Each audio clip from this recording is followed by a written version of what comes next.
We're obviously shocked, dismayed, really bewildered by the decision of the court in Egypt. Of course, we respect the legitimacy of the Egyptian government.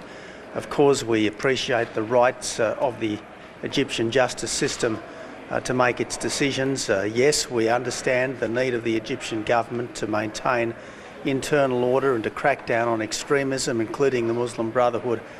But it is important that there be due process. That it is important that decisions be made on a fair and just basis.